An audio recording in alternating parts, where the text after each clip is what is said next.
අපි යම් බලන්න මේ ලෝකයක් වෙනස් කරපු ලියනාඩෝ දා වින්චි ඉපදිච්ච ගෙදර කොයි වගේද කියලා බලන්න.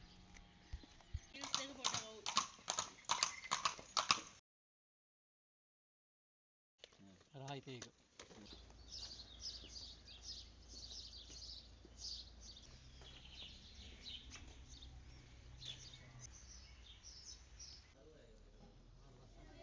හරිම ලස්සන ඔලිව් ගස් මැද්දෙන් තමයි අපිට යන්න තියෙන්නේ.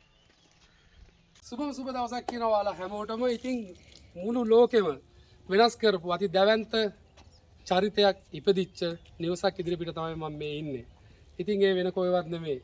ඉතාලියේ ෆ්ලෝරන්ස් නගරයට යාබදව තියෙන වින්චි නගරේ. ඉතින් වින්චි කියන්නේ මොකද්ද?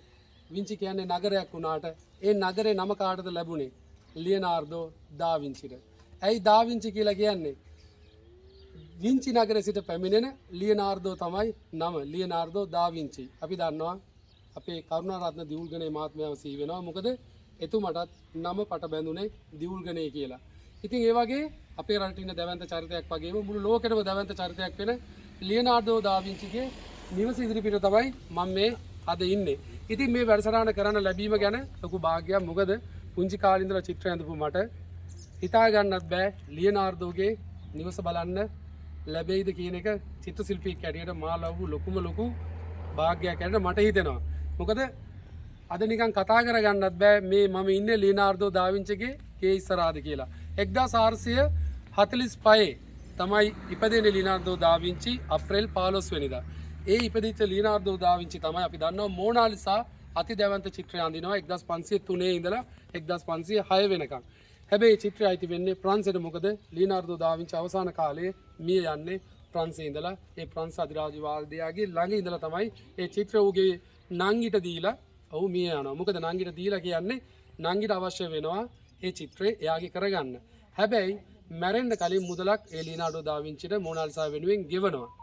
කියන්න තියෙන්නේ මෙච්චරයි. ඒ අති දැවැන්ත නිර්මාණය කරපු එකක් නෙමෙයි. ලියනාර්ඩෝ දා වින්චි කොහොම අපි දන්නවා චිත්‍ර ශිල්පියෙක්, ගණිතඥයෙක්, විද්‍යාඥයෙක්, ඒ වගේම තමයි උද්භිත විද්‍යාව පිළිබඳ ලෝකෙට ඉතා දැවැන්ත නිර්මාණය කරපු ඒ උද්භිත විද්‍යාව තුළ ගොඩක් ගවේෂණ කරපු දැවැන්ත චරිතයක් තමයි ලියනාර්ඩෝ දා වින්චි කියන්නේ. ඒ වගේම මේ ලෝකයේ එදා මෙදා තුර බිහි වෙච්ච ඉතා දැවැන්තම ගෘහ නිර්මාණ ශිල්පියත් ලියනාර්ඩෝ දා වින්චි කියලා අපි දන්නවා. ඉතින් ඒකට කදිම නිදසුන් කදිම උදාහරණ තියෙනවා ලියනාර්ඩෝ දා වින්චි ගැන. ඕගොල්ලෝ ගවේෂණය කරන්න ගියොත්, ඕගොල්ලෝ ඉගෙන ගන්න කිව්වොත් කියන්න තියෙන්නේ මෙච්චරයි. අද වර්තමානයේ වෙද්දී ප්‍රංශේ පැරිස් නුවර වසරකට යූරෝ බිලියන ගාණක් ආදායම ලැබෙන්නේ ලියනාර්ඩෝ දා වින්චි ඇඳපු මොනාලිසා බලන්න එන සංචාරකයන්ගෙන්. ඒ වගේම මේ ඉතාලියේ අති දැවැන්ත ඉතාලියේ වැඩිම මුදලක් වර්තමානයේ වෙද්දී ලැබෙන්නේ මේ දැවැන්ත චරිත නිසා. ඉතින් මට හරිම සතුටුයි ප්‍රථම වතාවට ශ්‍රී ලාංකිකයන්ට මේ ලියනාර්ඩෝ දා වින්චිගේ නිවස පෙන්වන්න ලැබීම ගැන. ඉතින් අපි ඇවිදිමු තව විස්තර මම ඔයාලට කියන්න. ලස්සන ඔලිව් ගස් පිරුණු කන්දක තමයි මේ ලියනාර්ඩෝ දා වින්චි ඉපදිලා තියෙන්නේ. හරිම සුන්දර ලස්සන පරිසරයක්. ඒ බලන්න කුරුල්ලෝ. ඉතින් අද අපිව මේ ගමන එක්කන් ගියේ අපි ගියේ අපේ අසේල අයියත් එක්ක. ඉතින් විශ්වාසනීය ලෙස ගමනක් යන්න සහෝදරෙක් වගේ මිනිස්සෙක් ඕනම කෙනෙක්ට පුළුවන් අමතන්න අපේ අසේල අයියට.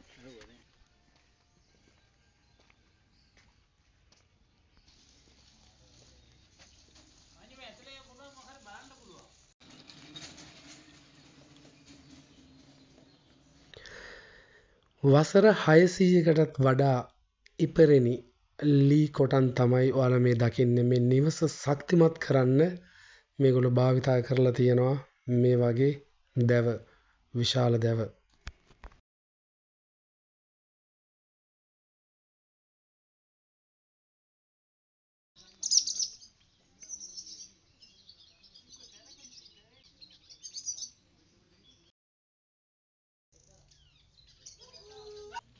අපි අද උදේ පාන්දරින්ම ආවා. මොකද ටිකක් වෙලාසෙන් ආවම ගොඩක් දේවල් බලන්න පුළුවන්.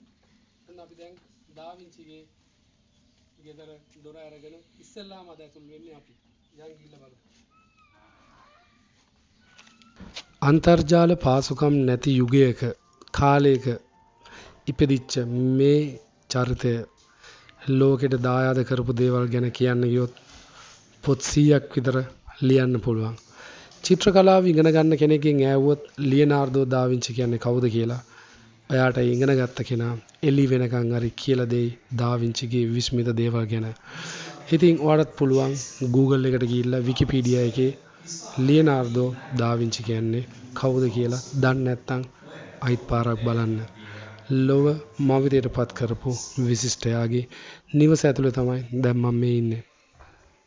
ලොවක් මවිතයට පත් කරපු මේ දැවැන්තයා මිය යන්නේ 1519 දී. හැබැයි ඒ වගේම තවත් කෙනෙක් උපදිනවා 1519 දී. තවත් දැවැන්ත චිත්‍ර ශිල්පියෙක්. ඒ තමයි රෆාඑලෝ සාන්සියෝ නම් අති දැවැන්තයා. ගිහින් එන්න නැවත මුණ ගැහුවා.